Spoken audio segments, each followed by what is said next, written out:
নীলফামারীর সৈয়দপুরে এক প্রতিবন্ধী তরুণীকে ধর্ষণের অভিযোগ উঠেছে। এ ঘটনায় মামলা হয়ে এক সপ্তাহ পেরিয়ে গেলেও এখনো গ্রেপ্তার হননি অভিযুক্ত। উল্টো মামলা তুলে নিতে ভুক্তভোগী পরিবারকে দেওয়া হচ্ছে প্রাণনাশের হুমকি। ঘটনাটি ঘটেছে গত 31 অক্টোবর বোতলাগাড়ি ইউনিয়নের শাসকন্দর কুটিপাড়ায়। অভিযুক্ত আমিনুল ইসলাম একই এলাকার বাসিন্দা। ঘটনার 3 দিন পর ভুক্তভোগীর ভাই বাদী হয়ে সৈয়দপুর থানায় মামলা দায়ের করেন।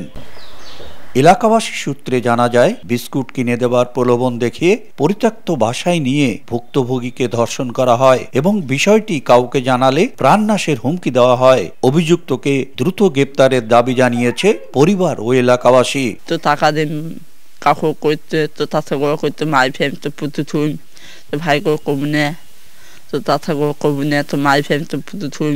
আমার প্রতিবন্ধী বাচ্চাকে নিয়ে জুলুম অত্যাচার করিয়ে নির্যাতন করে আমার উপর হুমকি দেয়। ওদের সাথে কিছুতেই পারি না, কথা দিয়েও পারি না, ওদের জোর দিয়ে শক্তি দিয়েও পারি না। বারবার কিন্তু এরা করতে থাকে তো এই যে পাপ ফুটি যাইবে এ ধরা পড়ে গেল। তো আমি চাচ্ছি যে ওর সঠিক বিচার হোক, মানে এই জন্য আর কোনোদিন কোনো জায়গায় যায় যেন এরকম কাজ করতে না পারে, এত নিকৃষ্ট কাজ। তার সাথে দীর্ঘদিন ধরে এই ঘটনা চালিয়ে যাচ্ছে। 31 তারিখে আমার চাচি শাশুড় ওকে ধরা পায়।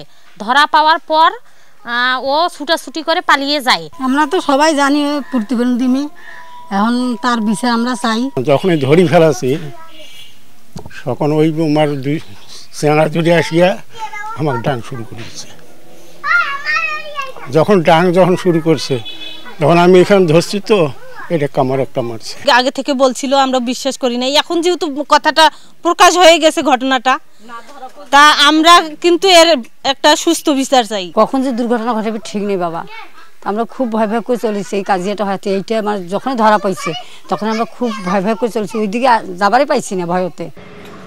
এ বিষয়ে পুলিশ বলছে মামলাটি তদন্তাধীন, খুব শীঘ্রই অভিযুক্তকে গ্রেপ্তার করা হবে।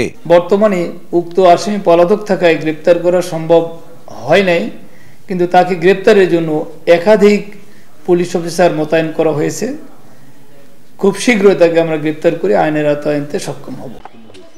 এক সপ্তাহেও অভিযুক্ত গ্রেপ্তার না হওয়ায় ক্ষোভ প্রকাশ করেছে এলাকাবাসী। ভুক্তভোগী পরিবার বলছে, ন্যায় বিচার না পেলে তারা আরো কঠোর পদক্ষেপ নেবে।